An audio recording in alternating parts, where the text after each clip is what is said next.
Assalamualaikum warahmatullahi wabarakatuh. Selamat datang di podcast kali ini. Perkenalkan, saya Anissa Nur Karimah. Saya yang akan menemani kalian pada episode kali ini. Di sini kita akan membahas tentang bullying dan perpecahan di lingkungan sekolah. Dilihat dari teori Ashabiyah menurut Ibnu Khaldun.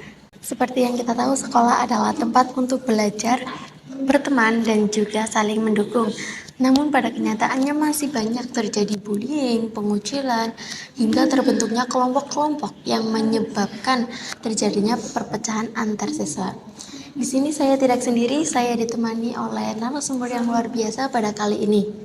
Saya sudah ditemani dengan narasumber kita yang sangat hebat, yaitu ada Mbak Anin dan juga Mbak Zakia. Bagaimana kabarnya? Baik. Oke, sebelum masuk ke topik bullying, Mbak Zakia bisa jelasin nggak sih apa itu Ashabiyah dan kenapa teori dari abad ke-14 ini masih berkaitan dengan kita di zaman sekarang ini? Jadi begini, apa sih itu Ashabiyah? Nah, Ashabiyah ini adalah konsep dari Ibnu Khaldun. Nah, siapa sih Ibnu Khaldun itu? Ibnu Khaldun ini adalah seorang sejarawan pada abad ke-14. Nah, Ashabiyah ini juga memiliki makna yang berarti rasa solidaritas atau kebersamaan yang kuat dalam suatu kelompok. Nah, konsep ini itu membuat para anggota mempunyai rasa bekerja sama, menghargai, melindungi satu sama lain, dan membantu. Nah, bahkan konsep ini masih relevan sampai zaman sekarang. Contohnya saja seperti di sekolah. Kelompok yang memiliki Ashabiyah yang positif itu akan menciptakan lingkungan yang nyaman. Tapi jika memiliki Ashabiyah yang berlebihan itu akan menciptakan bullying atau konflik. Nah, seperti itu penjelasan dari saya.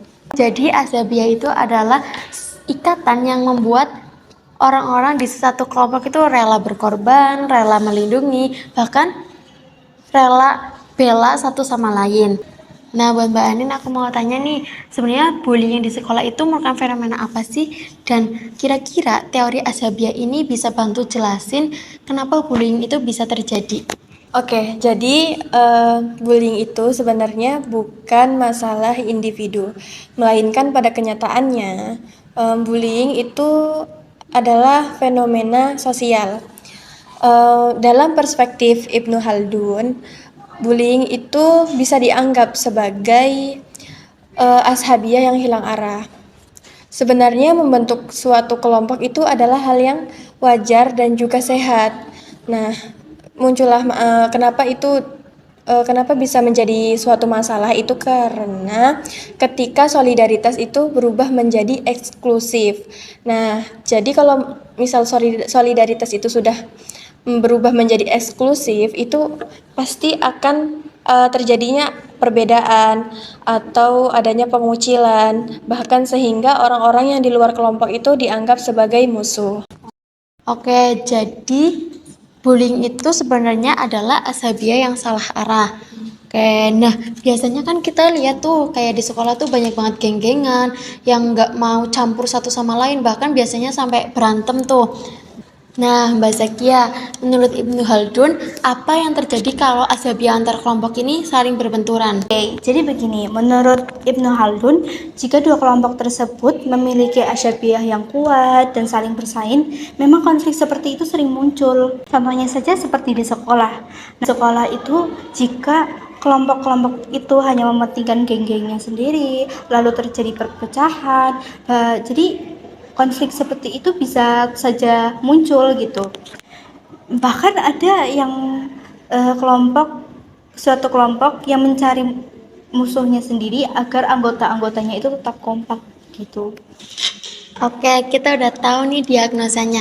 Nah, menurut Mbak Anin, kalau dilihat pakai teori Ashabiyah, kira-kira apa yang bakal dilakuin sekolah supaya bullying dan perpecahan ini tuh nggak terjadi terus-menerus? Pertama itu perlu membangun identitas bersama agar rasa kebersamaan itu tidak terbatas pada kelompok kecil. Nah, kemudian ini tuh bisa dibangun melalui kegiatan dan program yang melibatkan seluruh siswa begitu. Yang kedua itu menghadirkan pemimpin yang adil dan dapat dipercaya. Kemudian seperti guru, wali kelas, dan OSIS itu perlu menjadi teladan yang merangkul seluruh siswanya tanpa membeda-bedakan. Oke, pertanyaan terakhir nih buat keduanya. Kira-kira nih kalau Ibnu Khaldun hidup di zaman sekarang yang lihat kita kayak di sekolah nih ada bullying, terus perpecahan, terus gara-gara medsos, terus juga ada geng-gengan, beliau tuh bakal berpesan apa sih? Silakan. Baik, jadi menurut saya Ibnu Khaldun akan berpesan bahwa seharusnya sekolah itu membangun suatu rasa kebersamaan, bukan hanya membuat aturan. Fenomena bullying ini tidak hanya cukup diatasi oleh hukuman, tetapi juga dengan memperkuat solidaritas antar siswa.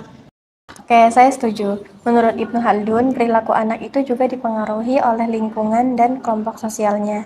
Jadi saat menangani bullying, yang dilihat itu bukan pelakunya saja, tetapi dilihat lingkungan yang telah membentuk karakternya menjadi seperti itu. Nah, jadi solusi bullying itu tidak cukup hanya melalui BK, tetapi guru, orang tua, teman, dan juga sekolah itu harus ikut bekerja sama dalam membentuk lingkungan yang mendukung dan tidak mengucilkan. Seperti itu.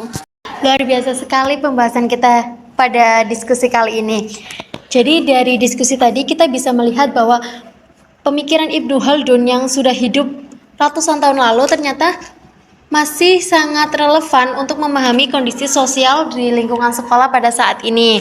Nah, bullying dan juga perpecahan itu bukan sesuatu yang dianggap biasa atau takdir, melainkan karena rasa solidaritas dan juga kebersamaan itu sedang melemah dan perlu dibangun kembali bersama-sama. Terima kasih kepada Mbak Anin dan juga Mbak Sakia atas diskusinya pada hari ini.